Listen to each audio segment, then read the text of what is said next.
2, 3.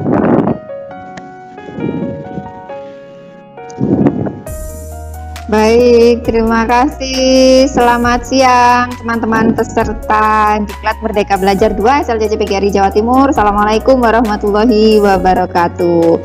Hari ini hari Senin tanggal 30 November Bapak Ibu, kita berjumpa lagi dalam topik berikutnya, yakni peran serta guru dan orang tua dalam pembelajaran jarak jauh. Saya mau menyapa dulu teman-teman peserta yang sudah stay tune dari jam 1 kurang tadi ya. Selamat siang untuk teman-teman peserta dari SDK Katolik Santa Maria Blitar. Kemudian ada juga teman-teman dari SDN Sekanan Wetan 3 Kota Blitar. Kemudian ada teman-teman dari SDN Pakundan 2 Kota Blitar. Selamat siang Pak Fitra dan teman-teman sekalian. Saya juga mengucapkan selamat siang kepada teman-teman dari Kabupaten Tulung Agung, Kabupaten Trenggalek, serta teman-teman dari Kabupaten Sidoarjo yang juga turut serta menyimak materi kita pada siang hari ini. Baik Bapak Ibu peserta Diklat Merdeka Belajar SLCC PGRI Jawa Timur yang berbahagia, seperti saya sampaikan tadi, topik kita hari ini kita akan sama-sama belajar dari Ibu Yesika selaku pemateri kita, narasumber kita hari ini. Sebelumnya saya akan membacakan CV dari beliau dulu. Jadi narasumber kita hari ini cantik dan kemarin yang di diklat yang pertama itu banyak sekali ya ilmu yang bisa kita peroleh dari beliau. Jadi beliau adalah seorang konsultan, terapis, dan psikolog. Nama lengkap beliau adalah Ibu Yesika Diana Gabriel, MPSI, PSI. Alamatnya ada di Perumahan Pondok Mutiara Blok W, Sidoarjo, Jawa Timur. Tempat tanggal lahirnya, beliau lahir di Kupang tanggal 5 Agustus tahun 1975. Nah, saat ini instansi beliau ada di Pusat Konsultasi Psikotes dan Training Geste Pro. Kemudian riwayat pendidikan beliau, pendidikan terakhirnya ada di Magister Profesi Pendidikan Universitas Erlangga Surabaya. Kemudian saya sampaikan beliau adalah konsultan, terapis, dan psikolog. Kemudian beliau juga seorang trainer untuk institusi pendidikan, perusahaan swasta, perbankan, dan pemerintahan seperti itu. Jika saya bacakan sampai apa perlu berpanjang-panjang kata lagi, kita akan segera memberi part untuk Ibu Yesika. Baik, Ibu Yesika, bagaimana suara saya bisa terdengar dengan bisa terdengar dengan jelas. Suara saya bisa? Siap. Oke, siap Bu, jernih sekali. Silakan Ibu Yesika. Oke, sebentar biar kita langsung materinya ya. Share ya, iya. Oke. Bagaimana Ibu di Sidoarjo siang hari ini? Panaskah atau hujan atau mendung Ibu? Mendung. Di Sidoarjo mendung.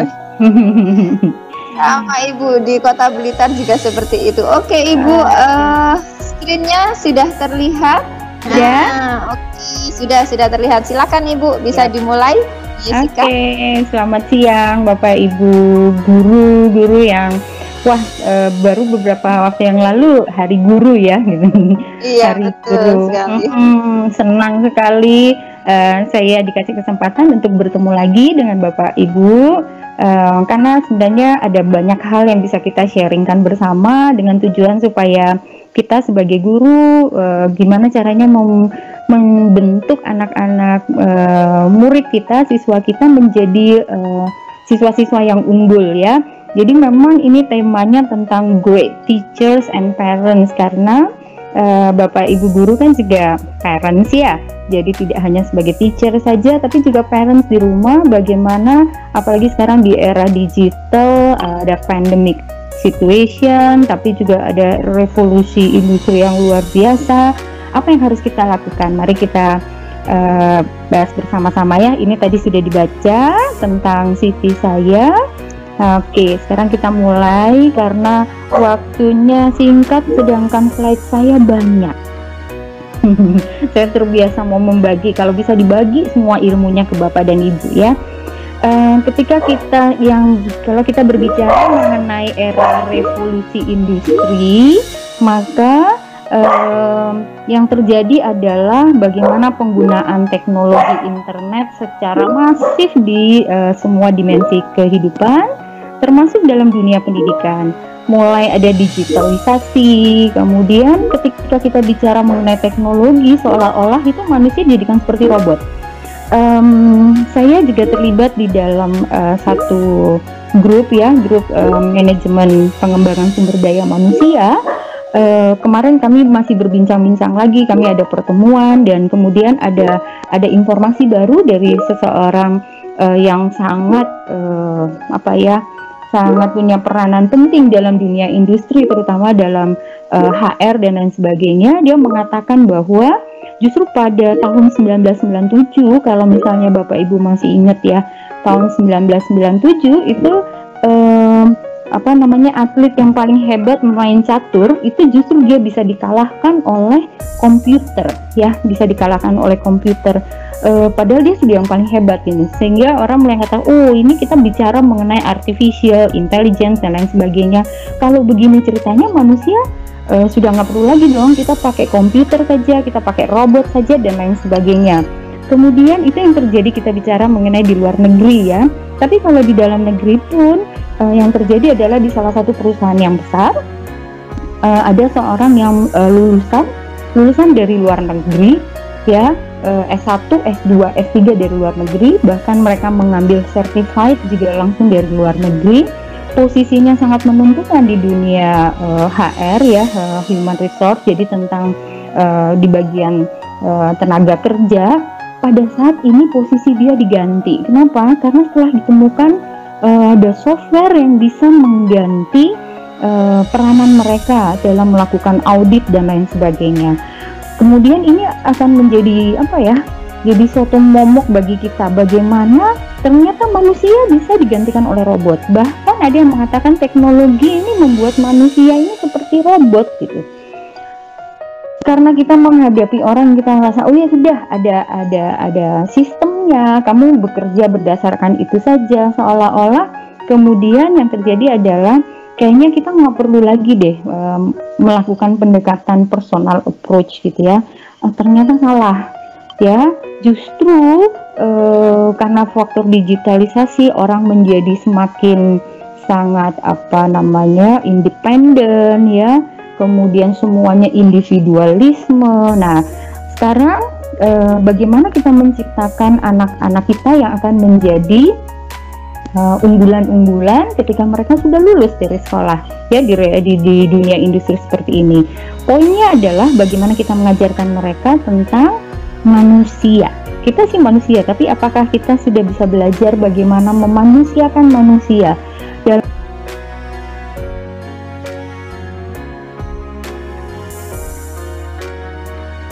bagaimana memanusiakan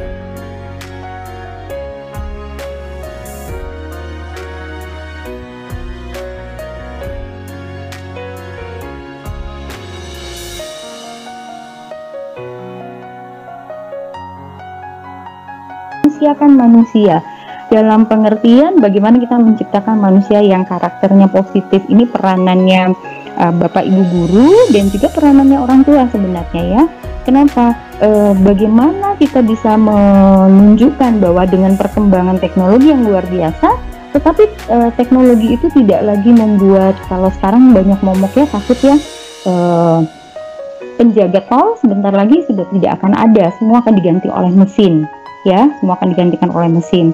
Kok kemudian teknologi membuat manusia menjadi menjadi tidak maju ya? Ada ketakutan-ketakutan. Nah, disinilah peranan kita bagaimana di dunia dengan teknologi kita bisa mensejahterakan manusia. Bicara mengenai ya, industri, maka kalau Bapak Ibu lihat slide saya, ini sudah biasa ini ya, ada handphone ya, ada gadget, ada komputer dan segala macamnya.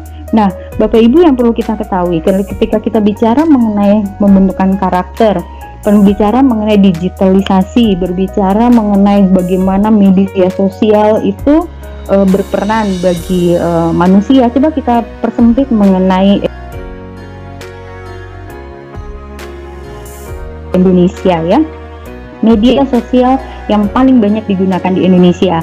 Saya yakin Bapak Ibu semua punya Facebook ya. Mungkin kita perlu tahu bahwa Indonesia itu masuk sebagai negara ketiga pengguna Facebook terbanyak di dunia. Hebat ya. Terus ada Twitter. Mungkin tidak banyak orang yang pakai Twitter, tetapi kalau dilihat Indonesia adalah negara, berdasarkan penelitian, Indonesia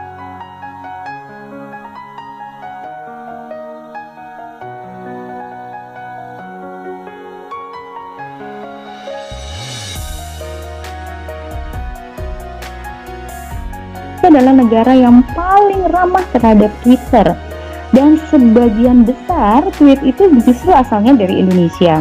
Ada juga Friendster. Friendster tidak terlalu terkenal kalau untuk anak muda ya, tetapi ini ada, dan ternyata hasilnya luar biasa. Di Indonesia pengguna Friendster itu lebih banyak dibandingkan negara asal Friendster ini dibuat. Link ya, LinkedIn ini sebenarnya sesuatu yang bagus. Jadi Bapak Ibu nanti kita perlu memperkenalkan kepada siswa-siswa kita gitu kan ya, bahwa nanti ketika kamu akan lulus paling bagus kamu itu punya link ya, karena di link itu kita bisa memasukkan CV kita ya, karena ini link itu adalah jejaring sosial yang khusus untuk kalangan profesional. Tidak banyak yang tahu, tapi ketika saya berbicara dengan teman-teman, kami punya juga jaringan karena dulu saya lulusannya juga dari Universitas Indonesia S1, kami punya jaringan, kemudian kita banyak melakukan sharing. Nah, junior kami itu banyak yang sekarang sudah memegang posisi-posisi yang oke di luar negeri. Kok bisa ya orang luar itu tahu bahwa ada pribadi yang unggul di sini? Ya, dengan cara mereka menggunakan jejaring sosial link ya.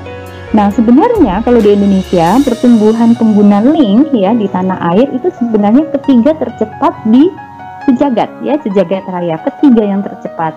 Hanya kalah dari Turki sama Kolombia. Setidaknya di Indonesia waktu beberapa tahun yang lalu ada 2 juta pengguna dari Indonesia. Padahal kalau misalnya anak-anak kita ajarkan cara membuat CV yang bagus, bagaimana mereka punya kelebihan, kemudian itu diadministrasikan dengan sangat baik dan dimunculkan di link dengan sangat mudah, bahkan mungkin ketika mereka masih bersekolah sudah ada tawaran untuk bekerja, tidak hanya di Indonesia tetapi di seluruh dunia, tinggal mereka memilih. Ada juga yang namanya pet itu sesuatu yang banyak orang kalau ditanya belum terlalu paham. Yang dipahami adalah Facebook gitu ya. Pet itu adalah negara di Indonesia, itu negara berbahasa non-Inggris teraktif yang menggunakan pet. Jadi sebenarnya kalau kita bicara mengenai medsos, kita punya banyak kesempatan, kita punya akses yang sangat besar untuk menggunakan media sosial. Jadi kalau mau dilihat digitalisasi, kalau mau dilihat sekarang tentang globalisasi, mau dilihat tentang revolusi industri luar biasa, sebenarnya kalau kita mau lihat dari kacamata yang positif, kita punya banyak kans yang besar untuk bisa masuk dan menguasai itu ya. Nah, tetapi tadi seperti yang tadi saya katakan di depan, bagaimana kita menciptakan anak-anak kita yang unggul apa tadi yang kalau saya katakan, saya kembali lagi kalau Bapak Ibu pengen lihat bahwa bagaimana kita mengajarkan kepada siswa kita, bagaimana kita mengajarkan kepada anak kita, bagaimana mereka memanusiakan manusia ya, tidak hanya mereka bagaimana konsentrasi dengan faktor kognitif, tetapi bagaimana mengenai psikologis, bagaimana mengenai faktor emosi, bagaimana empatinya mereka, justru itu yang penting ya. Jadi sekalipun di dunia yang teknologi luar biasa, banyak orang digantikan dengan robot, nggak apa-apa, justru kita harus masuk dengan keunggulan tertentu ya, bagaimana punya karakter yang baik. Oke, sekarang kita bicara mengenai pendidikan karakter. Bapak Ibu kalau ngelihat di slide saya, di bagian atas ada yang wanita gitu kan ya, yang di bawah yang pria. Semuanya memegang banyak foto. Apa itu artinya? Artinya kita semua punya ya kesempatan bebas memilih mana karakter yang mau kita tampilkan. Kalau dilihat dari yang gambar foto yang wanita ini, ada saatnya pasti dia marah. Kita semua pasti punya emosi yang luar biasa, positif maupun negatif. Sekarang adalah bagaimana kita memilih karakter apa yang mau saya tampilkan gitu. Apakah saya mau menampilkan karakter yang sangat happy, karakter yang menerima semuanya dengan ekspresi wajah yang oke gitu, atau kita memilih untuk marah ya. Kalau yang di bawah saya berikan gambar yang lelaki itu, mana yang mau saya tampilkan? Seseorang yang nerd, kutu buku, atau seseorang yang charming di dunia sosial saja, atau mengenai seseorang yang profesional, atau seseorang yang biasa saja. Itu ada semua pada kita. Bagaimana kita belajar untuk mendidik, bagaimana kita mengajarkan anak-anak kita supaya mereka bisa menampilkan karakter yang baik. Kalau kita ngomong pada saat ini, banyak kalau kita mau ngomong, ayo kita membentuk karakter yuk. Ada yang merasa nggak mau, abu, saya sudah nyaman dengan kondisi ini. Itu pasti terjadi. Tidak hanya kita bicara mengenai siswa kita, anak kita, terkadang untuk kita sendiri juga begitu. Ayo di-upgrade, nggak usah saya sudah nyaman. Udahlah, ini yang saya jalankan, ini sesuatu yang sifatnya rutinitas, jadi saya nggak perlu ngapa-ngapain juga nggak apa-apa gitu. Anak-anak yang misalnya SMA, mereka bilang saya kan sudah masuk di OSIS, saya sudah berorganisasi, sudah selesai lah, teman-teman saya nggak ada yang ngikut itu kok gitu ya. Padahal yang dituntut sekarang adalah bagaimana kita mendidik mereka mempunyai karakter untuk, ayo kamu harus berani keluar dari comfort zone-mu ya, karena nanti ketika kamu ada di dunia luar gitu kan ya, kamu harus punya sesuatu keunggulan yang tidak cuma oke, saya di sekolah sudah belajar ini ya sudah saya belajar ini aja, sehari-hari saya menggunakan bahasa Indonesia, jadi saya mau bekerja yang menggunakan bahasa Indonesia saja, sehari-hari saya menggunakan banyak bahasa pengantar misalnya bahasa Jawa, maka saya kayaknya lebih nyaman kalau saya berinteraksi dengan orang dari satu suku atau satu level pendidikan, agama dan lain sebagainya. Itu yang perlu kita didik mereka. Ayo, mari kita keluar ya, step out of your comfort zone, dan waktunya sekarang ya. Memang kalau kita mengatakan tentang suatu perubahan, perasaan yang muncul, nanti Bapak Ibu pasti banyak sekali, bahkan mungkin sebagian besar siswa yang protes ya, nggak cuma siswa. Kalau ada perubahan diberikan oleh Diknas, mungkin oleh pemerintah, pertama kali banyak sekali sebagian besar orang itu meresponnya dengan menolak. Kenapa? Karena kalau mau terjadi suatu perubahan, transformation, itu memang perasaan yang muncul adalah nggak enak, nggak biasa. Terus bertanya lagi, untuk apa? Apakah setelah saya berubah pasti saya akan mendapatkan kenaikan gaji gitu kan? Apakah setelah saya berubah pasti saya akan mendapatkan pekerjaan yang baik? Apakah setelah saya melakukan perubahan yang luar biasa pasti hidup saya akan bahagia? Nah, itu yang Bapak Ibu akan temui itu. Jadi pertama kali kita harus mempersiapkan diri dulu.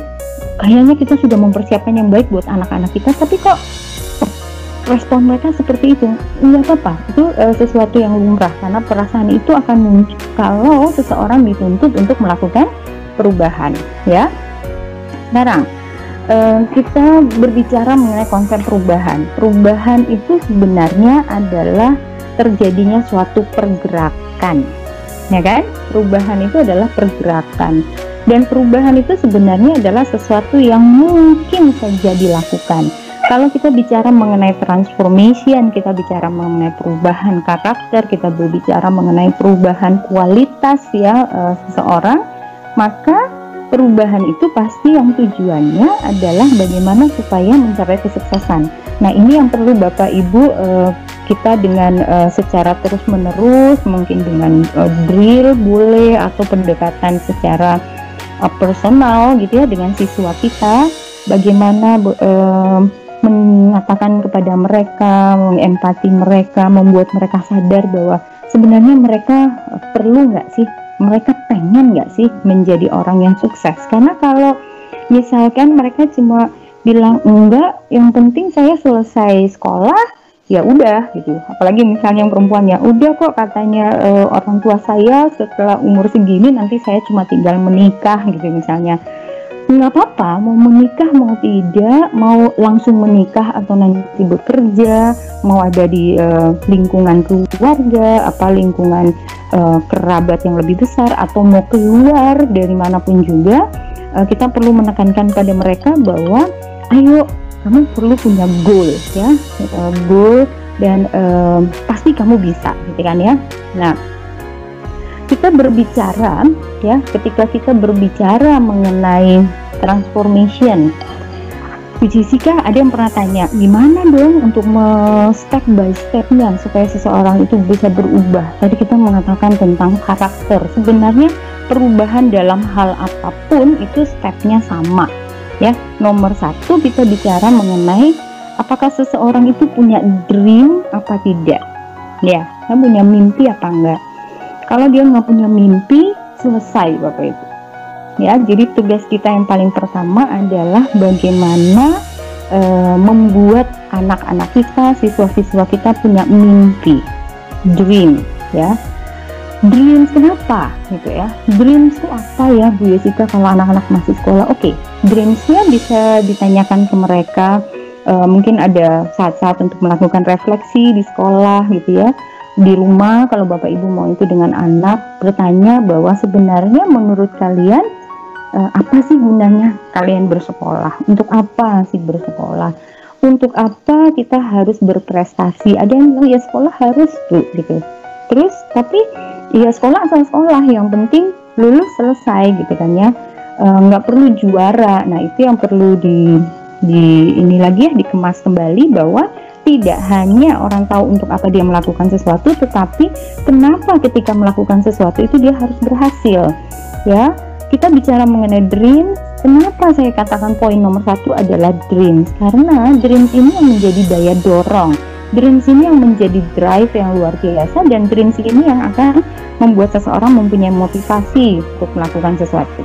Setelah punya dreams, apa yang harus dilakukan? Nomor 2 adalah mimpi nggak boleh cuma berhenti di mimpi. Saya punya cita-cita pengen jadi pilot gitu kan. Sudah selesai? Enggak. Poin nomor 2 adalah how to realize. Bagaimana supaya mimpi saya itu bisa saya capai. Ya, di sini bagaimana Bapak Ibu kita mengajarkan kepada anak, ayo untuk mereka belajar melakukan analisa. Peluang apa yang ada, kesempatan apa yang ada, dan usaha apa yang bisa saya lakukan. Mengajarkan mereka untuk melakukan eksplorasi kemana saja, apalagi ini di dunia digital ya. Coba kalian lihat di negara lain, coba kalian lihat bagaimana orang di Afrika, bagaimana kalian melihat orang di Prancis, bagaimana kamu melihat teman-temanmu yang ada di Papua dan lain sebagainya ya. Jadi kita mengajarkan mereka untuk mulai melihat ya, bahwa apakah kesuksesan seseorang itu hanya sekedar takdir, atau itu nasib yang sudah ada dari sananya, atau semua itu tergantung dari usaha, oke ya.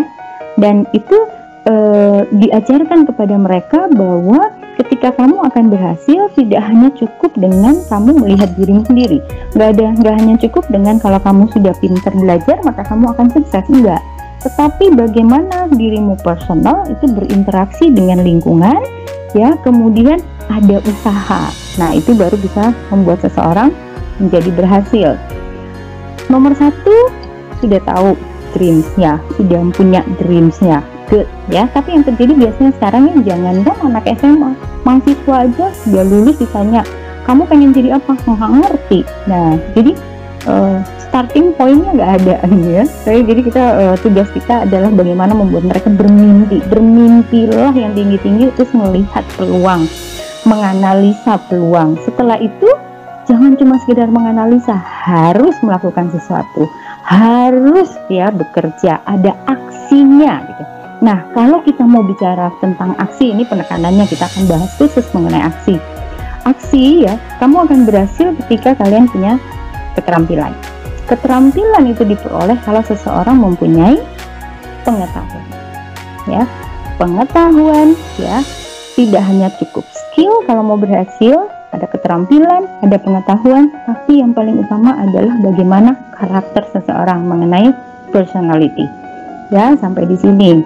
Saya akan membahas khusus mengenai personality. Kenapa? Karena pada saat ini yang dibutuhkan adalah dunia membutuhkan ya, looking for seseorang yang excellent in personality, excellent in knowledge, and excellent in skill.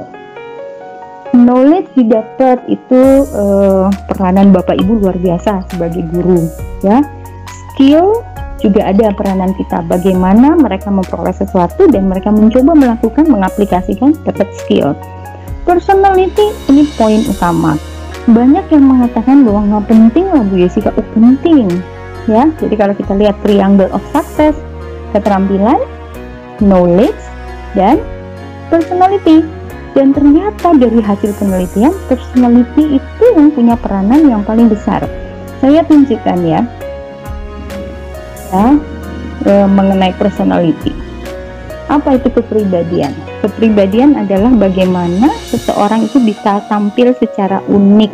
Semua boleh sama-sama guru, tapi saya yakin Bu Laila punya karakter unik yang berbeda dengan saya, Jessica, ya, dengan guru-guru yang lain. Sesuatu yang unik. Kenapa harus unik? Kalau unik, maka tidak ada yang bisa menggantikan, kan gitu kan? Unik adalah bagaimana saya berbeda dari orang lain. Tetapi kalau dikatakan itu sesuatu yang unik, itu adalah pribadi saya, itu adalah karakter saya, maka poin nomor 3 ini yang harus muncul, bahwa karakter itu, sifat itu, perilaku itu, cara kita berkomunikasi itu harus muncul di hampir semua situasi.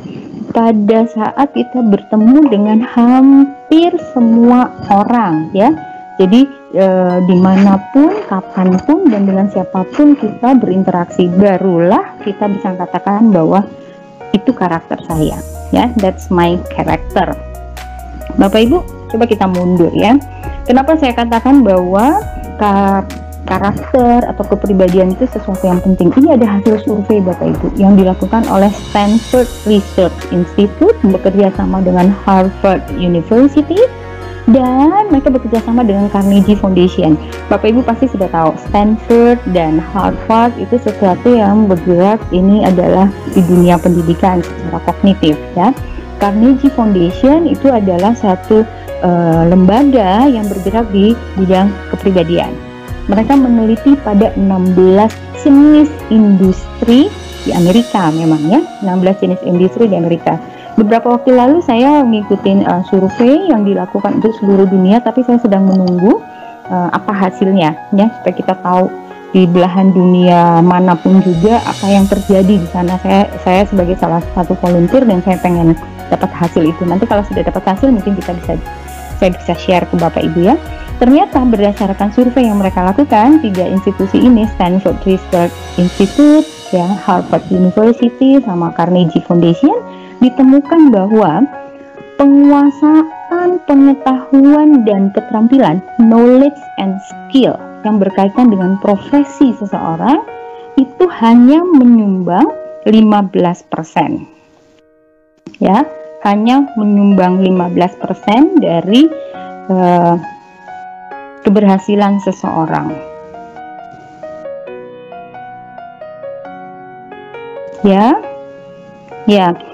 Jadi kenapa materi ini kita sampaikan? Karena mengenai pendidikan karakter ya dan lain sebagainya, itu sesuatu yang harus dilakukan secara terus-menerus ya Bapak Ibu ya.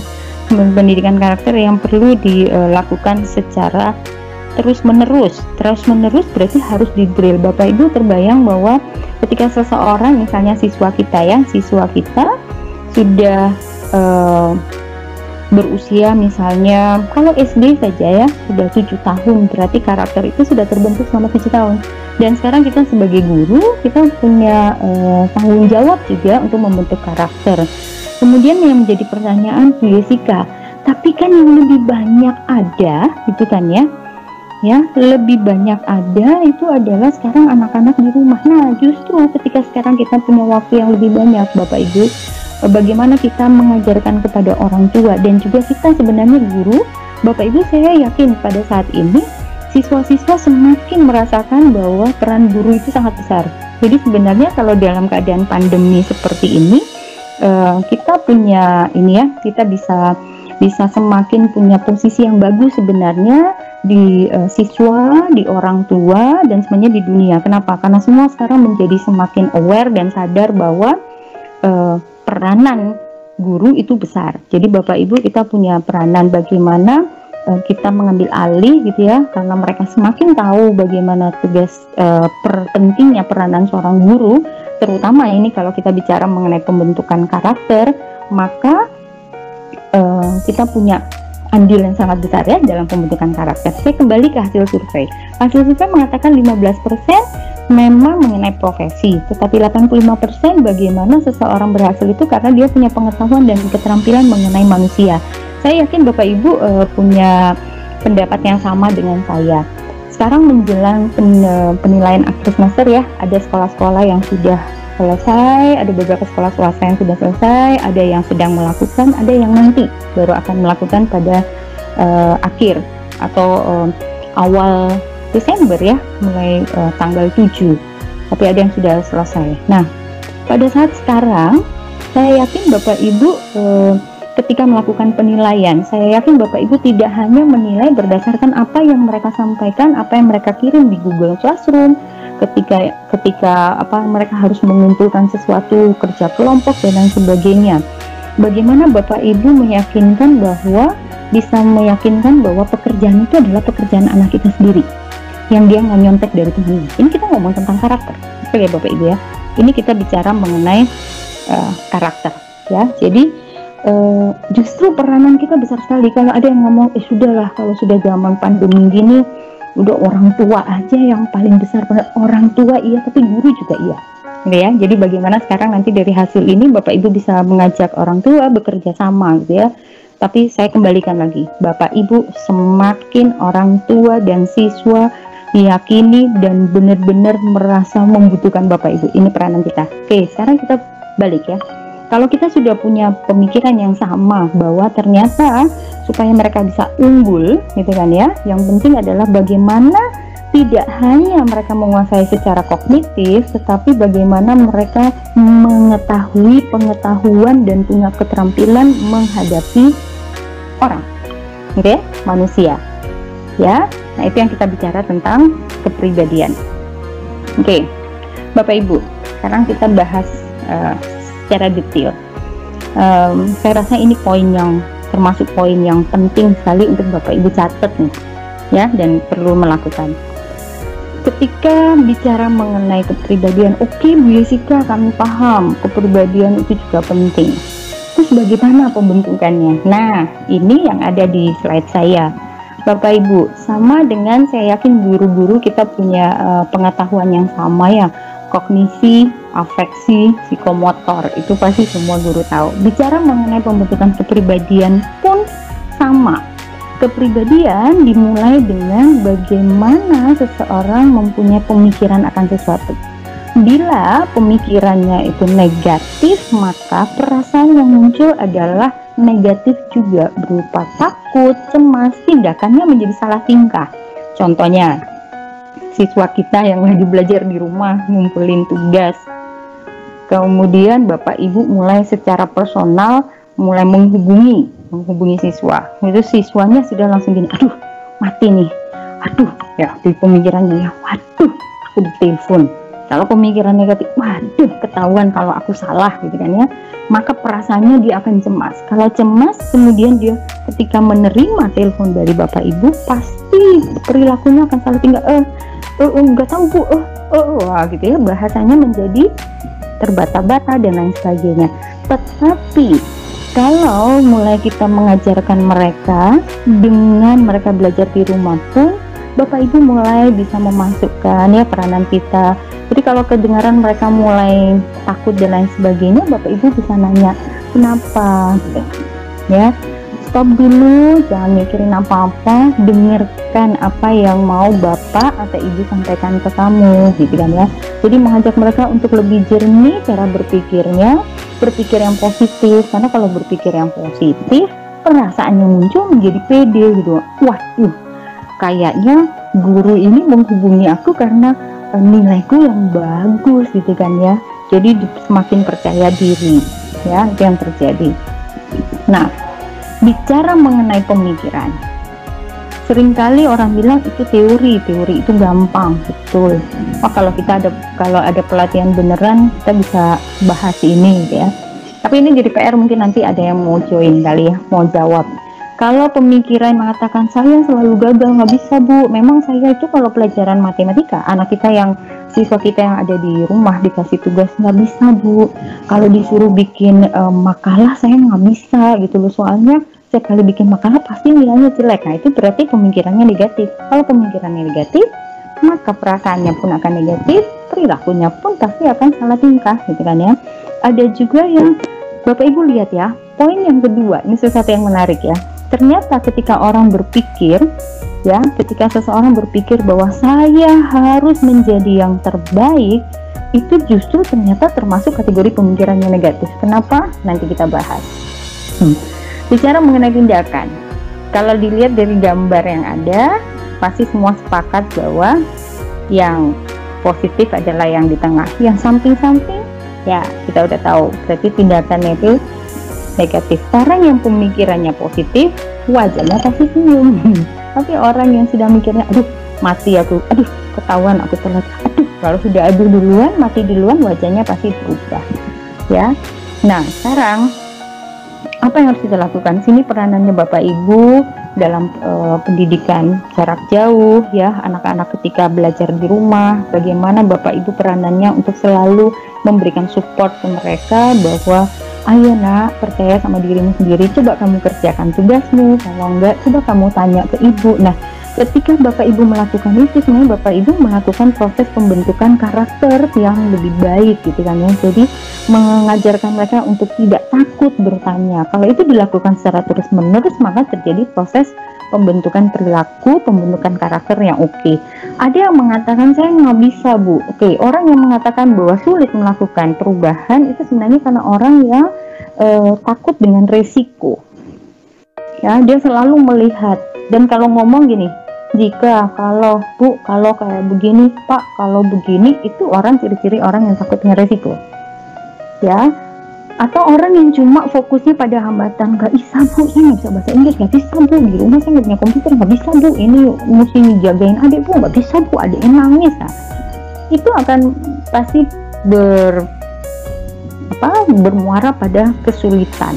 Atau justru orang yang merasa terlalu nyaman dengan kondisinya, justru akan juga mengalami kesulitan untuk melakukan perubahan. Atau orang yang kurang inisiatif ya, nggak punya target, udahlah nggak apa-apa. Tetapi orang yang punya karakter yang baik, yang positif, dan selalu merasa segala sesuatu, bukan segala sesuatu ya, apapun yang saya impikan itu akan bisa dilakukan. Kenapa? Karena dia merasa bahwa oke, ayo kita cari solusinya. Cari solusi yang seperti apa? Yang unik dan kreatif. Karena kalau kita ngomong tentang karakter, kita ngomong tentang sesuatu yang unik. Poin nomor 2, Bapak Ibu, mendidik bagaimana Bapak Ibu secara peranannya besar sekali. Bapak Ibu mulai melihat nggak bahwa ketika masa pandemi ini pola komunikasi siswa dengan siswa, bahkan mungkin siswa dengan guru terlebih siswa dengan orang tua, waduh terjadi perubahan gaya komunikasi yang luar biasa. Ya, saya sempat berbincang dengan teman-teman kami, teman-teman saya yang sama-sama lulusan UI di grup, karena ada satu keprihatinan kalau saya lagi keluar rumah, kemudian di situ saya lihat ada anak-anak yang remaja, bahkan anak kecil sekarang sangat fasih mereka mengutarakan satu kata, depannya ada yang pakai huruf A, ada yang pakai J gitu kan, dengan gampangnya keluar dari mulut mereka, yang menurut mereka bahwa itu apa-apa, ini cara kita berkomunikasi, tetapi membuat risih pada orang-orang yang mengetahui bahwa harusnya komunikasi yang baik seperti apa. Nah, jadi bagaimana sekarang peranannya Bapak Ibu, kita mendidik mereka untuk ayo berkomunikasi dengan baik ya. Ini tugasnya Bapak Ibu mendampingi anak belajar di rumah. Gunakan kesempatan karena mereka sekarang sangat membutuhkan kita ya. Dengan jarak jauh ini coba secara continue gitu kan ya, kita membuat mereka supaya coba, yang kemarin kamu kan ketemu langsung temennya tuh, bicaranya bahasanya kan nggak karu-karuan, coba sekarang pelan-pelan ya kita membuat mereka untuk belajar berkomunikasi dengan baik. Kalau kita mau mengajarkan seorang berkomunikasi dengan baik, sebenarnya ada 3 elemen yang seringkali terlupakan. Orang selalu berpikir bahwa yang terutama tuh verbalnya aja, kata-kata yang keluar aja gitu, padahal enggak gitu, padahal tidak. Yang lebih utama 55% ketika orang berkomunikasi adalah elemen visualnya. Bagaimana ketika proses belajar mengajar yang virtual gitu kan ya, lewat Zoom dan lain sebagainya, Bapak Ibu kan bisa ngepin mereka tuh, wajahnya mereka kita pin, terus kita lihat bagaimana kontak matanya dia, bagaimana ekspresi wajah siswa kita. Bapak Ibu kan bisa pilih siapa saja tuh. Kalau misalnya pakai Zoom kan ada banyak tuh, misalnya pesertanya 25, saya tertarik pada si X, di klik yang 3 titik itu ada pin, nah keluar tuh, bisa dilihat gesturnya dia, posturnya dia ketika Bapak dan Ibu sedang mengajar bagaimana gitu. Nah itu kita bisa mulai mengevaluasi, oh komunikasi siswa saya seperti apa, ternyata elemen visualnya sudah bagus apa belum. Kemudian seringkali kan kita komunikasinya memang lewat virtual, tapi coba Bapak Ibu meminta mereka untuk berkata-kata. Setiap satu anak coba ngomong satu kata, mungkin ada ujian lisan atau bukan lisan, tapi coba diajak ngomong sesuatu yang biasa saja. Kemudian kita mulai menganalisa elemen vokalnya, karena vokal itu punya peranan 38% bagaimana komunikasi itu bisa efektif. Elemen vokal apa saja?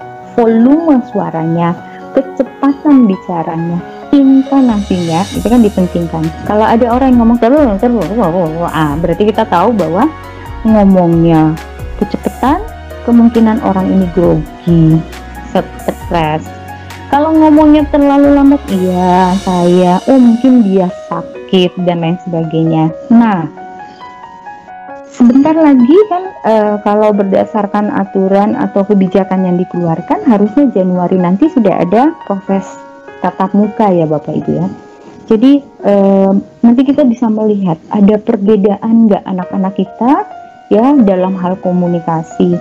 Verbalnya itu sekarang jadi perhatian kita, bagaimana mereka berkata-kata dengan kata-kata yang baik. Sekarang Bapak Ibu ketika semuanya pada dengan digital, mereka berkata-kata dengan teman jarang ngomong ya, jarang ngomong secara vokal, ini nggak ada, lebih banyak dengan tulisan. Akhirnya terjadi pembentukan karakter yang ngomongnya selalu pendek-pendek, ngomongnya disingkat-singkat. Jadi kalau dituliskan uangnya, nyanya dipakai X gitu kan ya. Nah, kalau ini kita tidak mengembalikan mereka, menjadi susah ya. Jadi sekarang peranannya Bapak Ibu, PJJ, belajar jarak jauh, guru bagaimana bekerja sama dengan orang tua, ngajarkan Bapak Ibu anaknya diajak komunikasi. Kemudian Bapak Ibu juga setiap pertemuan kalau bisa berbicara supaya kita bisa mengenal anak-anak kita ya. Jadi kalau kita bicara mengenai karakter, bagaimana peranan Bapak Ibu ya, kita ngajarin mereka untuk bisa nggak mereka menerima kritik. Nah, ini yang paling susah nih. Ini termasuk sesuatu yang krusial. Kenapa? Nggak ketemu gurunya, tidak ketemu teman, tulisan saya kirimkan, saya dikritik. Nah, biasanya ini menjadi sesuatu yang sangat sensitif ya buat anak-anak kita, siswa ini ya. Bisa nggak dia menerima kritik? Bisa nggak ketika guru mengatakan bahwa kok kamu nggak lihat ke depan sih nak gitu, kenapa kamu ngelihatnya ke orang lain, nggak ke ibu gitu kan misalnya.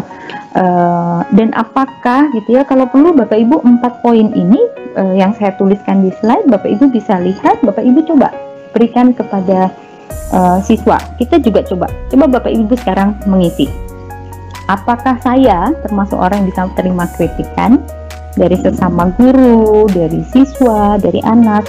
Apakah saya bisa terima kritikan? Apakah saya terlalu suka mencela orang lain? Nah, biasanya kalau pertanyaan nomor 2 ini karena social desirability-nya tinggi sekali, banyak orang mengatakan enggak. Ya. Poin nomor 3, jika terjadi ketidakberesan, apakah saya menyalahkan semua orang kecuali saya gitu ya?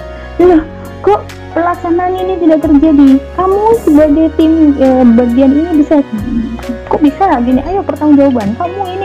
Apakah kita termasuk orang kayak gitu? Kalau kita termasuk orang kayak gitu, berarti kita jawabnya iya. Dan yang terakhir, bagaimana? Apakah kita masih sering berprasangka buruk? Sekarang dengan PJJ sangat besar kemungkinan orang berprasangka buruk. Kenapa? Karena nggak ketemu langsung. Nih anak kok biasanya nilainya jelek ya? Sekarang kok nilainya bagus ya? Wah, jangan-jangan dia nyontek ini. Nah, dia udah prasangka buruk gitu. Loh, ini biasanya dia nilainya bagus, dia selalu nanya. Sekarang kok dia nggak nanya ya?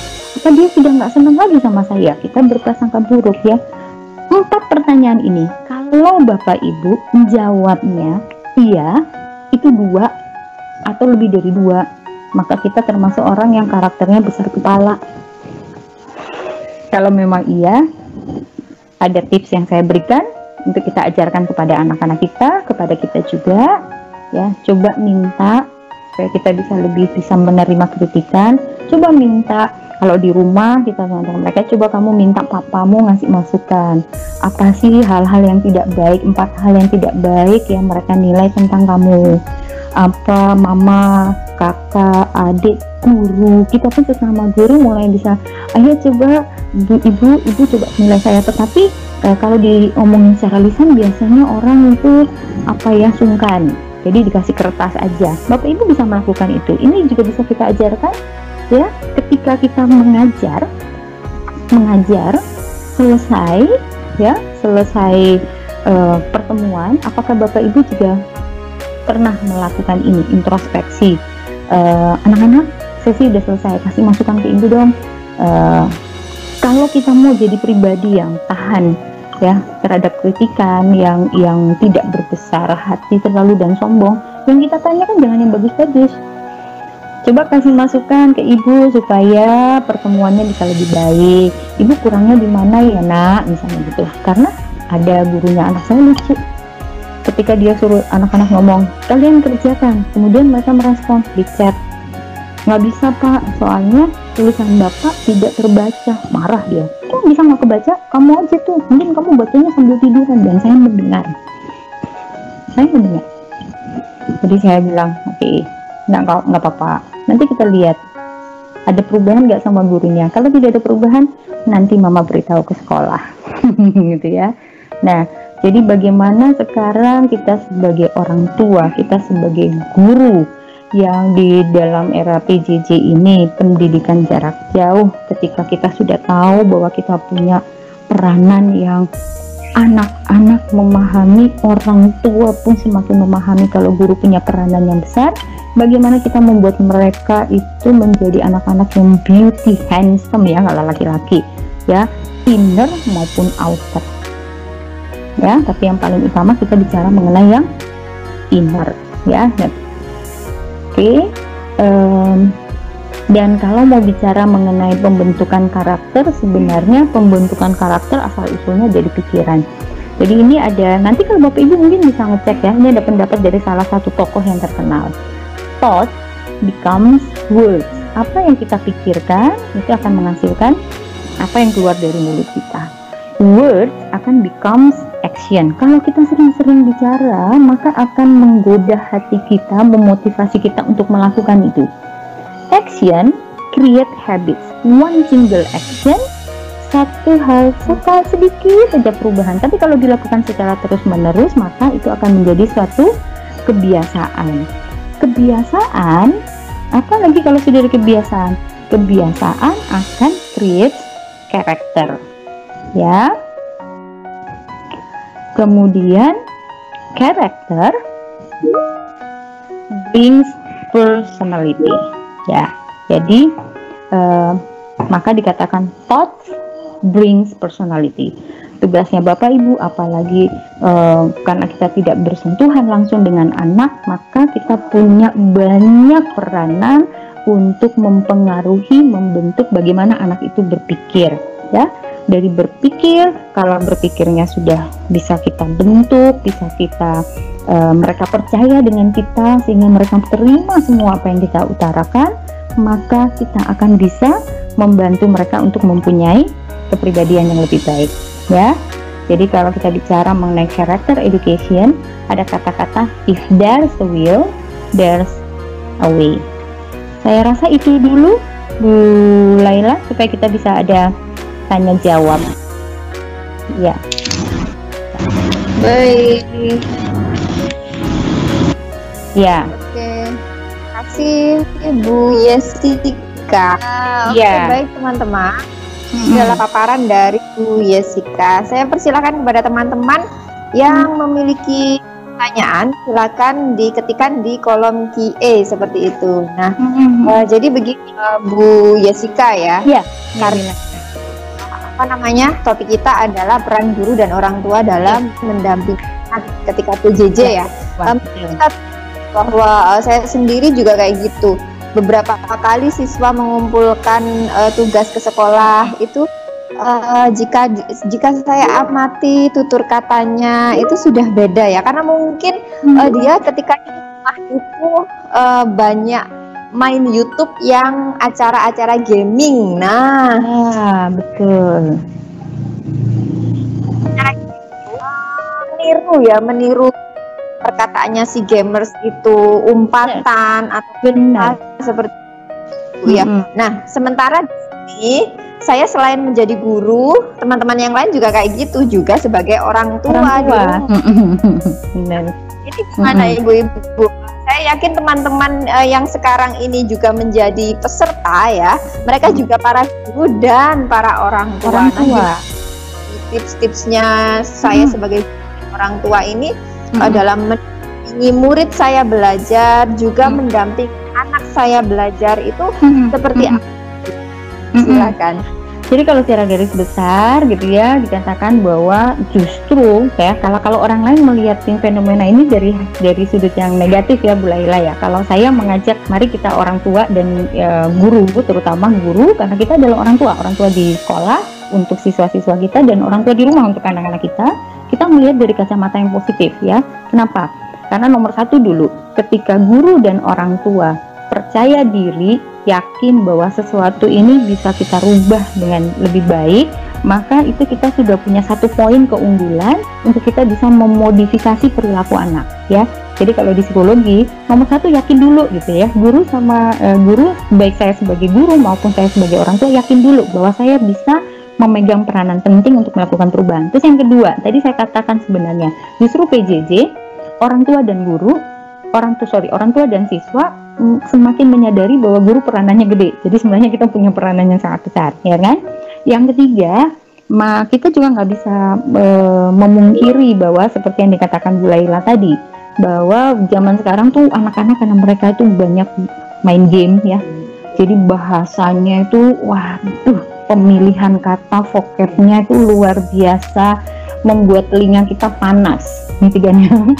Tapi saya nanya dengan teman-teman saya yang orang tuanya juga notabene adalah anak-anak dari UI, mahasiswa terbaik, anak-anak mereka juga sekolah, ada yang kuliahnya di universitas yang baik, ternyata polanya sama. Terus apa yang harus kita lakukan gitu loh? Masa kita mau mengatakan bahwa kalau gitu kamu janganlah bermain game dengan lain sebagainya? Nggak bisa, karena game itu suatu cara untuk kalau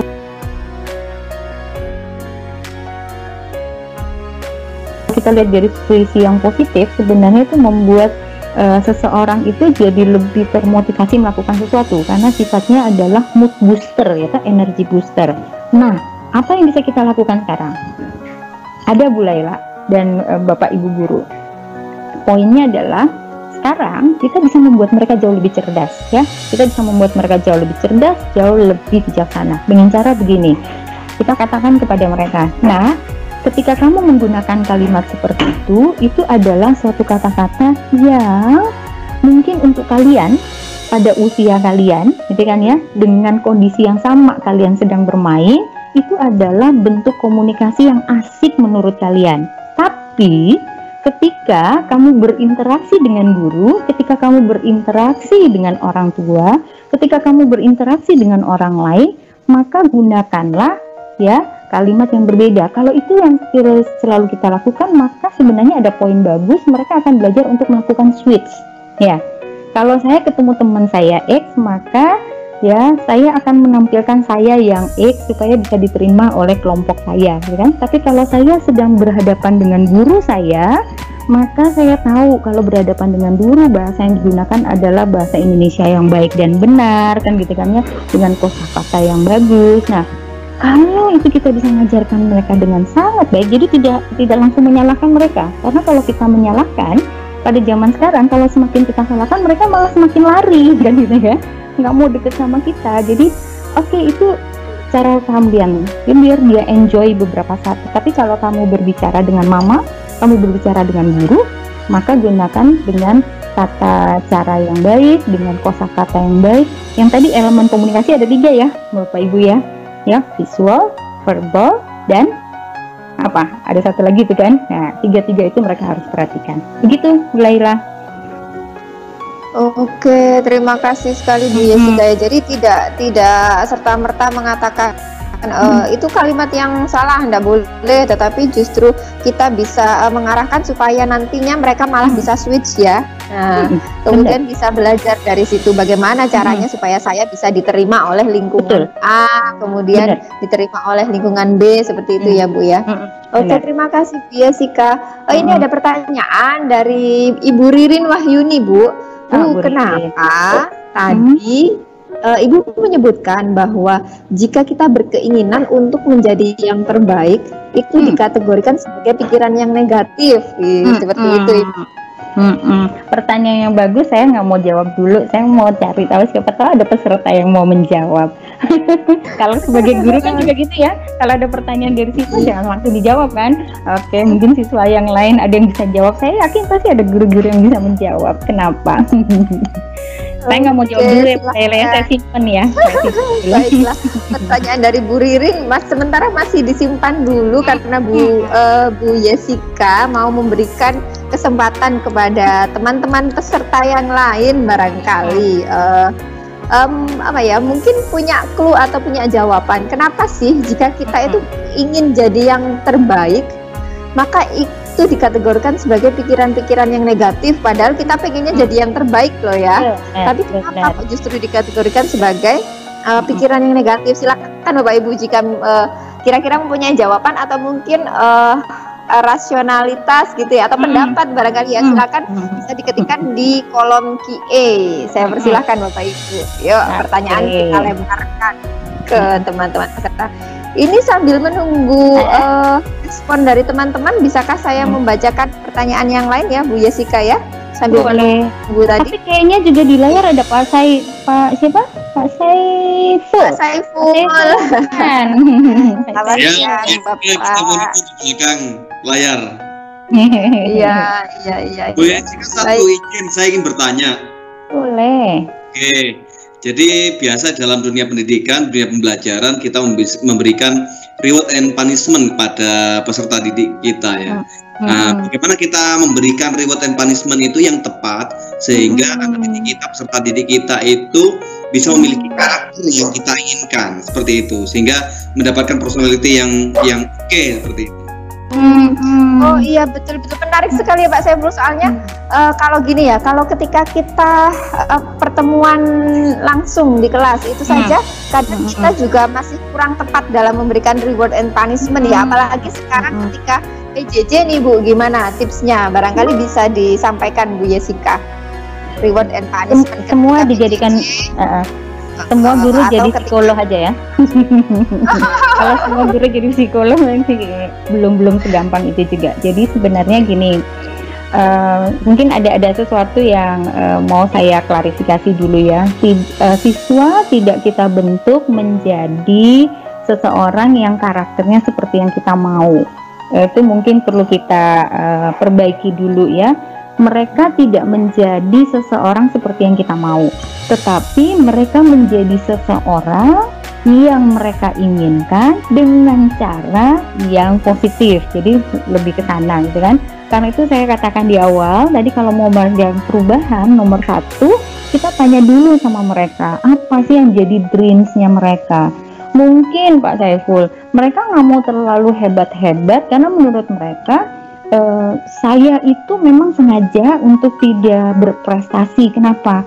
Karena ibu bapak saya bilang kalau berprestasi nanti setelah lulus sekolah mau dikirim ke luar negeri. Padahal anak ini adalah anak yang sangat dekat dengan orang tuanya, gitu kan ya. Dia tipe yang mungkin one day kita bisa bahas mengenai tipe-tipe anak itu ya. Ada anak yang senang untuk selalu disentuh, gitu kan ya. Ada anak yang senangnya itu cuma lewat kata-kata dan lain sebagainya. Mungkin dia adalah yang tipe sentuhan dan itu dia harus berdekatan dengan orang tuanya. Sehingga kemudian dia memutuskan untuk saya nggak mau berprestasi. Kalau perlu saya dapat nilainya jelek gitu loh Pak Saiful. Kenapa? Kalau nilainya jelek, sekarang ini orang tua saya sibuk banget. Kalau nilai saya bagus, mereka aman-aman saja. Mereka merasa kalau wah dia berangkat kemana-mana, anaknya di rumah sendiri kan oke gitu. Tapi kalau dapat nilai bagus kan kebakaran jenggot tuh orang tuanya ya, taringnya muncul, gitu kan, ininya muncul. Tetapi ternyata itu adalah reward buat si anak, nah gitu. Ya, kemarahan orang tua itu justru jadi rewardnya buat si anak gitu. Nah, sehingga memang yang paling baik saya menganjurkan adalah coba kita melihat dreams-nya mereka dulu. Kira-kira apa sih yang mereka menurut mereka itu sekolah penting apa enggak sih? Gitu. Sekolah itu sebenarnya untuk apa? Jangan sampai mereka sekolah itu hanya untuk orang tua gitu loh. Dan ada anak-anak yang ketika itu menjadi klien saya, begitu dites IQ nilainya jelek semua Pak Saiful, Bu Laila, dan Bapak Ibu guru, ternyata nilai IQ-nya very superior. Ya, tapi kenapa nilainya jelek gitu? Ternyata memang ada anak-anak yang punya luka batin dengan orang tua. Jadi dia merasa membalasnya dia nggak bisa dengan kekuatan dia, tapi dia membalasnya dengan aku nilainya jelek. Dengan begitu orang tua sakit hati and I'm happy gitu kan ya. Nah, jadi justru peranan kita sebagai guru memurnikan mulai sejak awal mengenai dreams-nya mereka, menanamkan ke mereka bahwa sebenarnya kamu belajar itu bukan buat orang lain, it's for you gitu ya. Kamu mau jadi ibu rumah tangga pun nggak apa-apa. Ketika kamu menjadi ibu rumah tangga yang dengan cara berpikir yang positif, maka kamu bisa mendidik anak-anakmu dengan positif. Kamu nggak gampang marah, kan gitu ya. Yang tadi yang saya katakan yang mengenai pemikiran itu akan mempengaruhi perasaan, akan mempengaruhi perilaku. Itu pola yang kalau kita ajarkan ke mereka, mereka akhirnya bisa memilih gitu loh. Semua anak pasti ingin happy dengan bentuknya yang berbeda-beda, kan gitu kan ya. So if you want happy, maka kamu harus punya pemikiran yang positif. Nah, kalau kita bisa itu aja, menurut saya kita sudah jadi guru yang bagus, guru yang oke. Mereka mau jadi penyanyi, tapi mereka happy dengan apa dia lakukan, gitu kan ya. Ada yang satu cuma pengen jadi pengusaha catering, but they happy. Maka kita sebagai guru kita berhasil gitu. Tidak harus semua menjadi dokter, tidak harus semua kuliahnya di UI gitu kan ya. Nggak harus semua kuliahnya di Harvard gitu. Jadi poin nomor 1 adalah kita lihat dari dreams-nya Pak Saiful dan Bu Laila sejak Bapak Ibu guru lainnya. Kalau kita sudah tahu dreams-nya, maka kita akan memberikan reward yang sangat baik buat mereka. Karena kalau kita memakai pola yang sama, reward yang untuk kita itu adalah reward, tetapi mungkin untuk siswa X itu justru jadi punishment, kan gitu kan ya. Biasanya yang kita bilang punishment, namanya kita taruh, ini yang dia yang nakal, ternyata dia punya karakter, dia mau pay attention ya toh, mau mencari perhatian. So berarti Pak Saiful membuat dia dapatkan reward, tadi maksudnya punishment gitu ya Pak Saiful ya. Nah, semoga membantu. Terima kasih ya. Gitu Bu Laila. Oke, terima kasih. Jadi seperti itu ya, jangan jadikan anak itu seperti apa yang kita mau ya Bu ya. Benar. Dan orang tua memang kejebaknya ke sana ya, Bapak Ibu ya, Pak Saiful, Bu Laila, dan Bapak Ibu guru yang lain. Mereka nggak bisa jadi dokter, anaknya yang harus jadi dokter. Dulu mama mau jadi dokter tapi nggak punya Jessica. Boleh Pak Saiful. Jessica. Jadi kita kadang terjebak pada kata-kata membentuk, bukan pada kata mengarahkan, seperti itu. Benar. Oke. Oke Bu Jessica, ini tadi kan pertanyaan dari Ibu Ririn dilempar ke peserta juga. Nah ini ada Bu, ada tanggapan nih satu dari anonimus tapi ya. Karena jika menginginkan untuk selalu bisa menjadi yang terbaik, mungkin kita akan mengarah pada sikap ambisius. Nah, jika terlalu ambisius biasanya akan menghalalkan segala cara untuk mendapatkan yang diinginkan. Seperti itu Bu, bagaimana Bu? Apakah itu juga? Itu juga. Jadi sebenarnya begini, kenapa itu dikatakan sesuatu yang negatif? Karena itu sebenarnya adalah irrational thinking. Ya, sesuatu yang tidak rasional.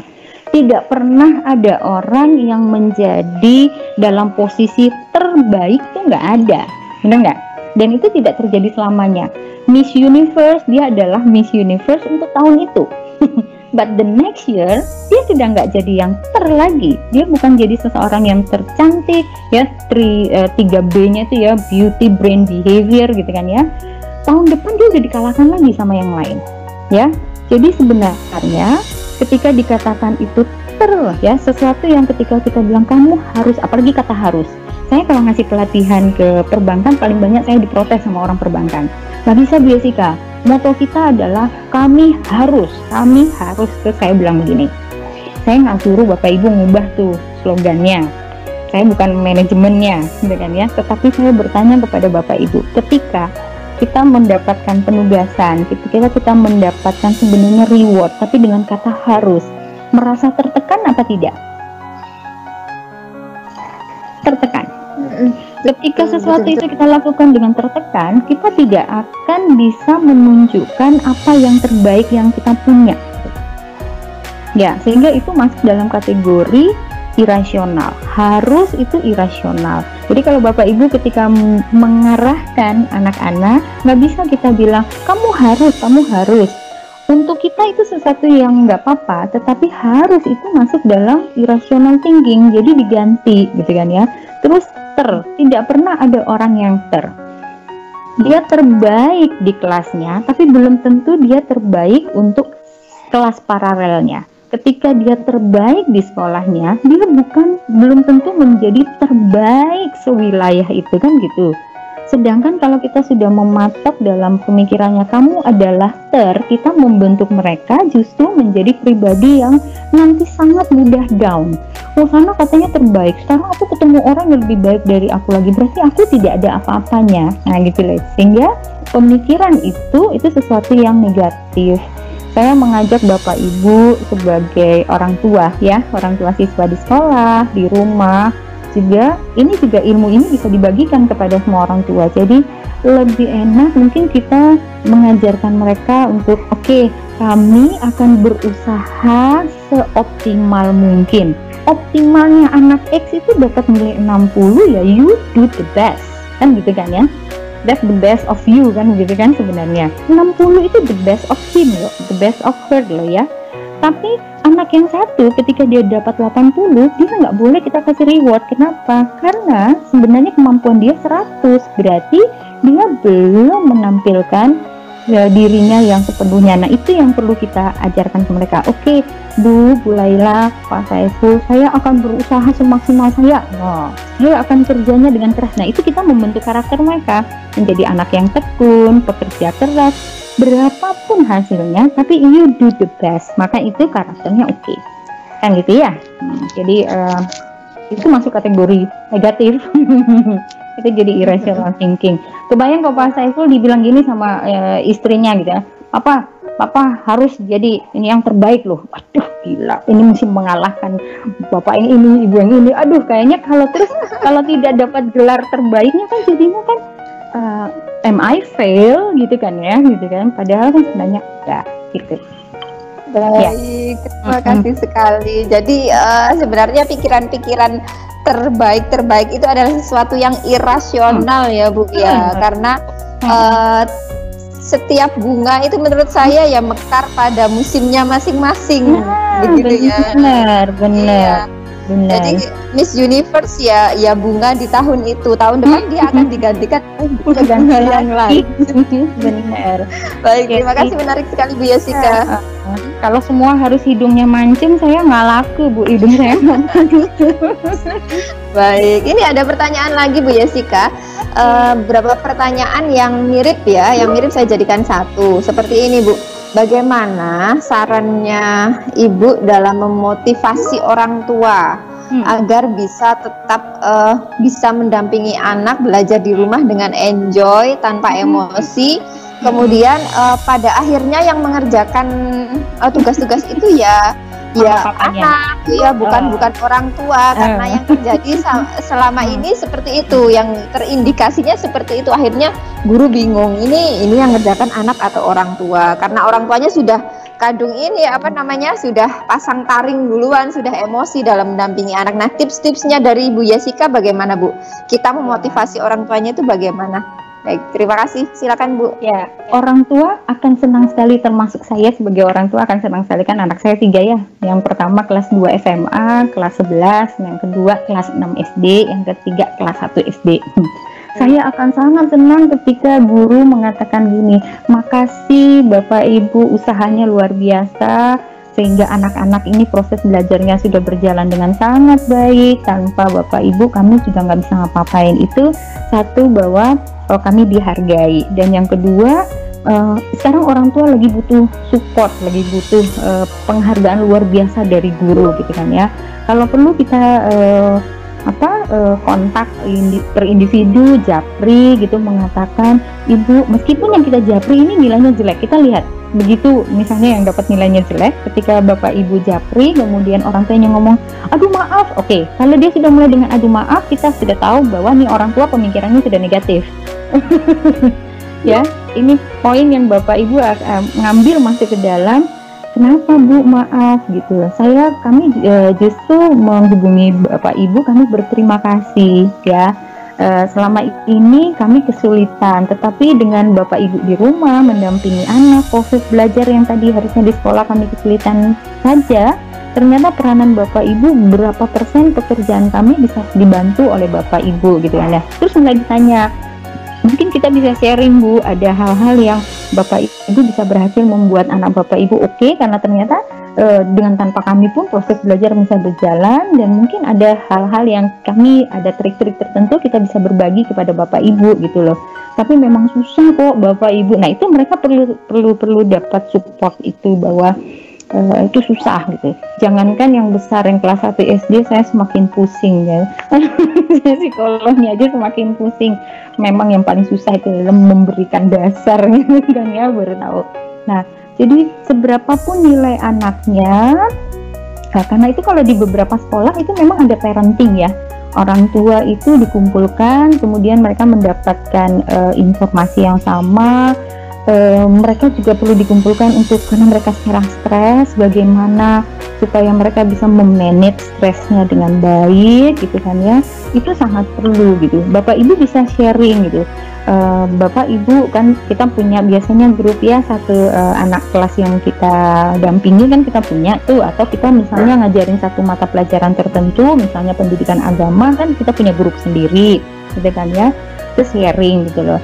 Bapak Ibu, dulu kalau saya bertemu sama anak-anak dengan beragam karakter, saya bingung, yang saya lakukan ini, gimana Bapak Ibu? Jadi sharing, gunakan itu sebagai sharing. Sharing tidak hanya kita berhubungan dengan orang tua, tidak hanya untuk memberikan laporan tentang nilai anak, tetapi bagaimana proses mendidik, harusnya ke sana tuh Laila. Ya, sekali-kali orang tua diajak, mungkin Bapak Ibu bisa cari-cari klip-klip yang lucu-lucu gitu kan ya. Tapi yang masih sesuai dengan koridor di-sharekan ke orang tua juga lucu gitu ya. Jadi mereka juga bisa sambil ketawa. Kalau perlu bilang gini, Bapak Ibu, tolong dong di ini kalau bisa ya, saya pengen tahu anak-anak itu di rumah ngapain ya, boleh nggak ya candid gitu loh. Jadi saya tahu anak ini di rumah seperti apa gitu ya.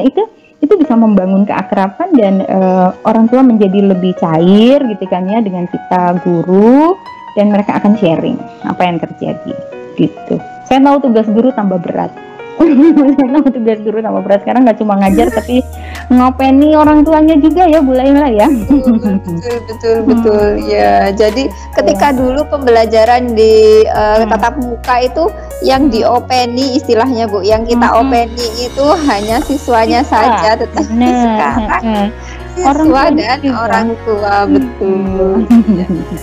Ya, baik, menarik sekali Ibu. Ini ada lagi pertanyaan dari Ibu Rini Setiawati. Nah, bagaimana ya Bu cara mengatasi kegelisahan anak dalam menghadapi ujian kelulusan ya? Karena kan mungkin ini kelas 6 atau ini juga sudah mau musim penilaian akhir semester seperti itu ya Bu ya.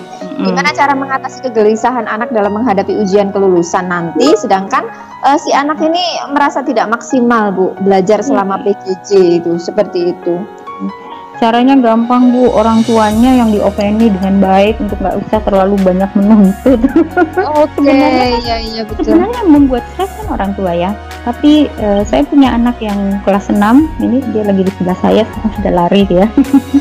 Itu nggak stres sama sekali loh. Kenapa? Karena saya nggak pernah nuntut kamu dapat nilai berapa kan. Biasa kalau ada penilaian itu kan ada nilainya ya, bisa langsung dilihat ya tingkat akurasinya gitu kan. Nah, tingkat akurasinya saya nggak pernah nanya, dia yang lapor.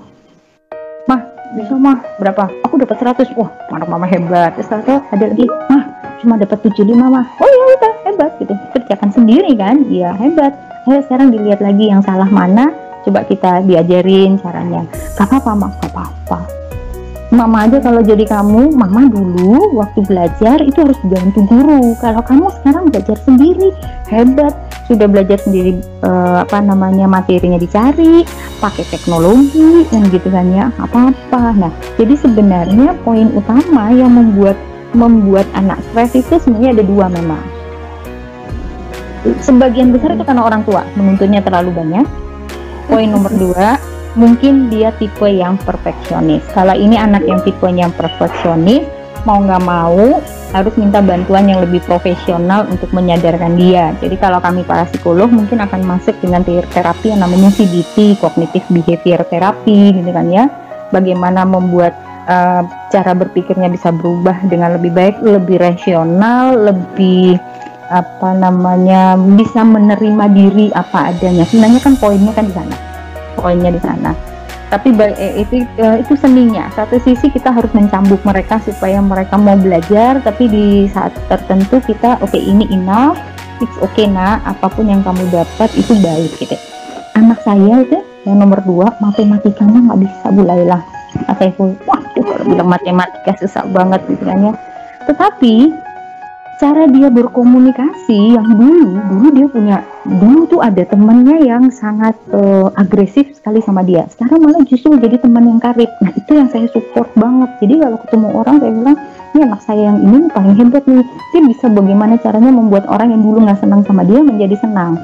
Nah kalau sudah pelajaran matematika, saya tahu bahwa saya harus masuk dan bagian mendukung dia. Jadi kalau di psikologi itu kan kita tahu kan, ada prosesnya, dan guru-guru juga saya tahu pasti belajar itu kapan kita harus masuk ya, kapan kita harus masuk membantu mereka, kapan kita mundur kan begitu kan.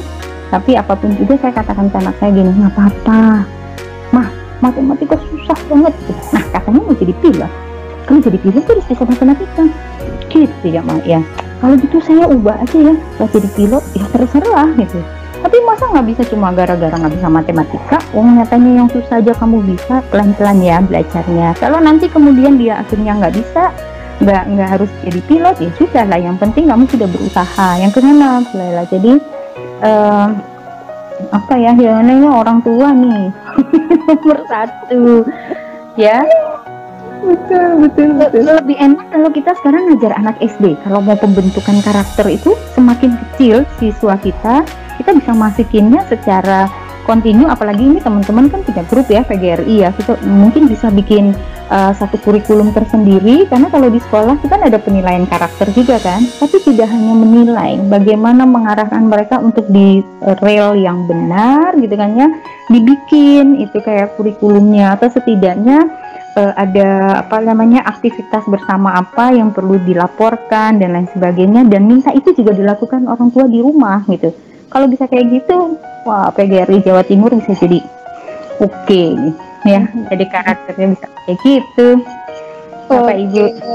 Iya, terima kasih. Jadi sebaiknya memang yang pertama kali diarahkan atau diopeni untuk masalah stresnya anak ketika mau ujian adalah orang tua, karena kadang apa namanya ya, pressure yang paling ini itu dari orang tua ya. Orang tua terlalu menuntut anak untuk begini, maka anak secara tidak langsung akan ini juga ya Bu ya, akan merasa stres juga seperti itu. Kecuali jika si anak itu memang tipikal anak-anak yang perfeksionis, tapi saya kira untuk anak yang perfeksionis ini mungkin persentasenya sedikit dibandingkan dengan anak-anak yang lain ya.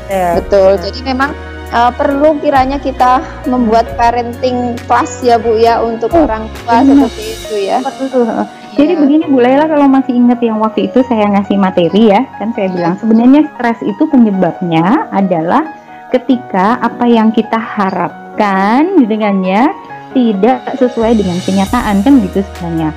Orang tua stres karena orang tua berharap si anak dapat nilai yang bagus. Karena itu kenapa saya tuh paling seneng tuh kalau ketemu klien, saya bukan bilang tes kamu harus psikotes karena untuk kepentingan saya, enggak, tapi saya mengarahkan orang tua, nomor satu, sebelum kamu menyalahkan anak, sebelum kamu bertindak, saya pengen tahu apakah kamu tahu anakmu seperti apa dalam segala hal, mulai dari IQ, mulai dari kepribadian, bakat, minat, kamu tahu apa enggak gitu loh.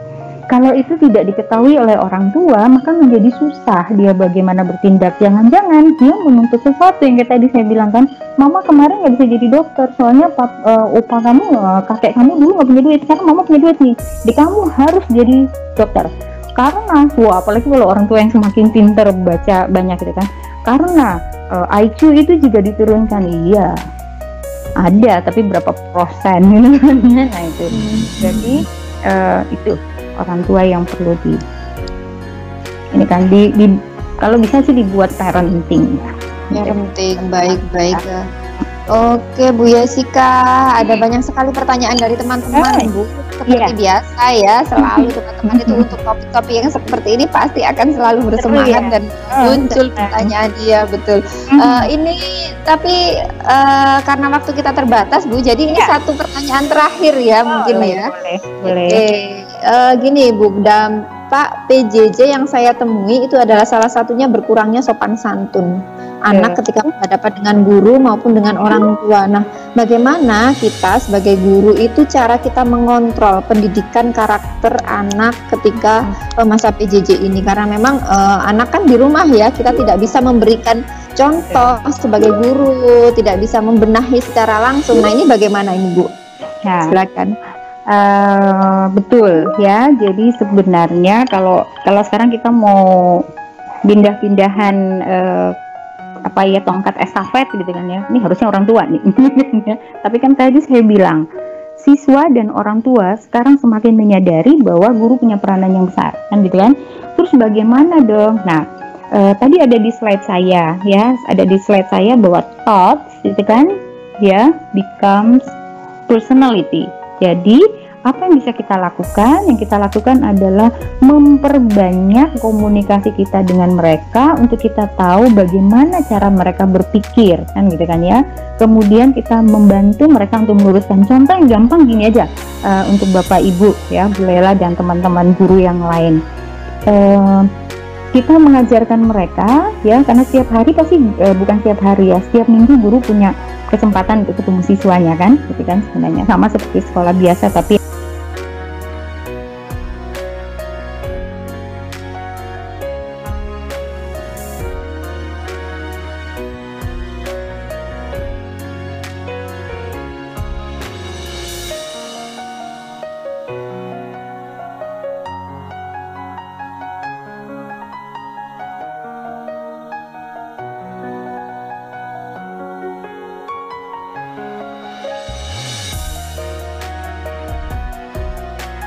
sama seperti sekolah biasa, tapi yang ini kan secara online. Ketika kita sendiri berbahasa, ketika kita berkomunikasi, apakah kita sudah menggunakan kalimat yang baik? Contoh, apakah kita masih menggunakan kamu kok telat sih gitu loh, kamu kok masuknya kok telat sih gitu loh, ini kan namanya malas. Nah itu kita juga ternyata kita menggunakan kata-kata yang membentuk karakter yang kurang baik ya. Coba kita ganti dengan gini, Andre misalnya gitu ya, Andre yang selalu masuknya terlambat, bilang, Andre, kita nih selama 1 semester, bahkan dulu ibu tahu kamu itu anak yang rajin gitu ya. Jadi cara membentuk karakternya mereka adalah kita menunjukkan sisi baiknya mereka, dan itu kita utarakan di depan teman-temannya. Ibu tahu, bapak tahu kamu itu anak yang rajin, kamu itu anak yang sopan gitu. Gimana Andre gitu, besok bisa kamu tunjukkan itu ke ibu sama ke teman-teman yang lain? Oh bisa bu, pasti dia akan oke. Kenapa? Karena dia disadarkan bahwa dia punya karakter yang baik gitu kan ya. Kemudian ketika mereka berkata-kata yang seperti tadi bu, usahakan banyak lewat tulisan juga lewat secara vokal. Bagaimana kita mendengarkan mereka ngomong, mungkin bahasanya bagus, pemilihan kata-katanya bagus, sebagai verbalnya bagus ya, tetapi mungkin dalam hal intonasinya belum bagus ya. Jadi itu kita punya banyak kesempatan untuk memperbaiki. Kalau perlu satu waktu, kalau boleh gitu kan ya, sebagai guru kelas kan ada perwalian tuh ya, ada perwalian kan, ketemu kalau yang sudah gede-gede ya. Kalau masih SD kan juga ada tuh guru kelasnya, minta untuk bertemu tapi melihat aja mereka, ayo silakan cerita, dari situ kita bisa kelihatan, oh ini komunikasi. Terus kita bilang gini, oke anak-anak, misalnya kalau ini yang SD ya, anak-anak nanti kita bikin aturan ya, kita bikin peraturan sendiri untuk kelas kita. Kalau kita sudah menyalakan kamera maka semua tersenyum gitu kan ya. Kalau nanti ada teman yang terlambat, begitu dia masuk kita ngomong selamat pagi kan gitu kan ya. Jadi bukan dengan kok telat sih, kamu telat sih, enggak. Jadi itu momen-momen yang bisa kita pakai meskipun kita tidak bertemu, tetapi membuat mereka bisa switch. Oke, kalau aku ketemu Bu Laila maka aku pakai frame yang ini. Kalau aku ketemu Pak Sebu, aku pakai frame yang ini. Kalau aku ketemu Jessica, aku pakai frame yang ini. Dan itu kalau bisa, itu kita secara tidak langsung mengajarkan mereka bahwa kamu harus switch ya. Itu pengetahuan tentang manusia ya kan? Kalau saya bertemu Bu Laila as a person, maka saya menampilkan saya yang baik, yang bisa berkomunikasi dengan baik, beradaptasi yang baik dengan Bu Laila. Kalau saya ketemu sama Pak Saiful, saya harus menampilkan apa? Tapi yang pasti ada karakter yang dia tetap punya kan, yang tidak pernah berubah gitu. Itu tetap ada. Gitu Bu Laila. Kalau mau bahas khusus tentang itu nanti kita harus bikin pelatihan nanti. Iya, pelatihan. Ya, pelatihan. Ya, kapan-kapan kita pelatihan ya. Luring tapi ya. Ini memang yang ingin saya sampaikan ke Bu Jessica. Jadi penting suatu saat ini kita luring seperti itu. Iya, luring, jangan daring lagi ya. Boleh. Betul ya, menarik sekali Bu Jessica topik kita siang hari ini. Selalu ketika Bu Jessica datang selalu banyak pertanyaan dari teman-teman. Kalau bermanfaat sekali. Iya, mohon maaf untuk teman-teman peserta, banyak chat masuk ya di kolom QA, banyak pertanyaan masuk di kolom QA, tetapi kita terbatas. Lagi-lagi kita memang dibatasi oleh waktu. Saya tahu teman-teman begitu antusias dengan materi hari ini, tapi mohon maaf, semoga lain waktu SLJ PGRI Jawa Timur bisa mengadakan khusus ya Pak Saiful ya, bahkan kalau bisa kita luring ya Pak ya, luring ya Pak ya, Pak Saiful ya.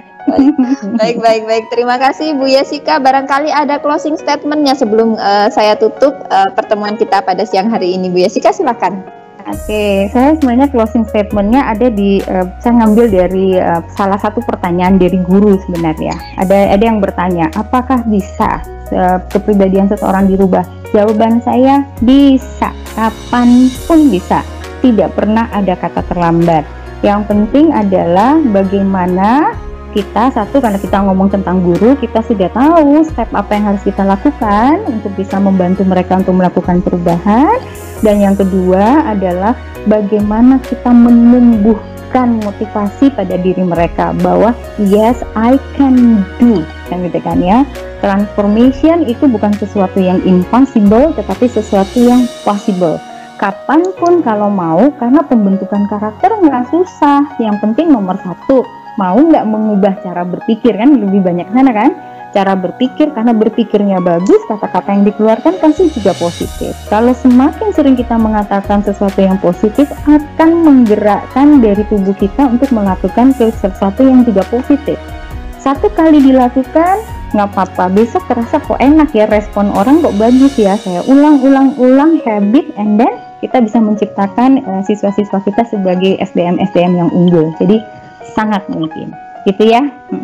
Iya, baik. Terima kasih sekali Bu Yesika siang hari ini. Lagi-lagi sudah mau berbagi pengalaman, berbagi pengetahuan, berbagi ilmu tentang ilmu psikologi kepada kita rekan-rekan guru di Jawa Timur. Terima kasih juga saya ucapkan untuk teman-teman peserta dari Kota Blitar, dari Kabupaten Trenggalek, kemudian dari Kabupaten Tulungagung, serta ada juga Bu Yesika, teman-teman dari Sidoarjo yang hari ini juga bergabung bersama kita. Terima kasih sekali perhatiannya Bapak Ibu. Terima kasih Bu Yesika serta Bang John dan Pak Saiful yang ada di belakang layar. Jangan lupa Bapak Ibu peserta, besok kita akan ada pada topik berikutnya. Nah, topik untuk besok tidak kalah menariknya dengan hari ini, karena besok kita akan belajar bagaimana cara membuat board game untuk pembelajaran. Nah, besok kita akan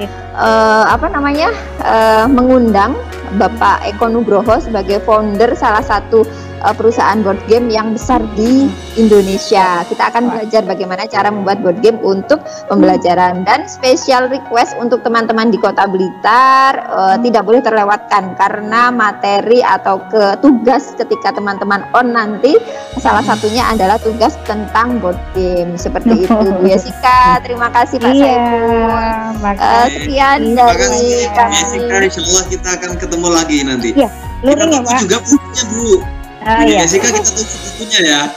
Oke, nanti kita buka buku ya. Baik. Terima kasih seluruh peserta. Jumpa lagi besok di topik berikutnya. Selamat siang. Assalamualaikum warahmatullahi wabarakatuh. Waalaikumsalam. Waalaikumsalam.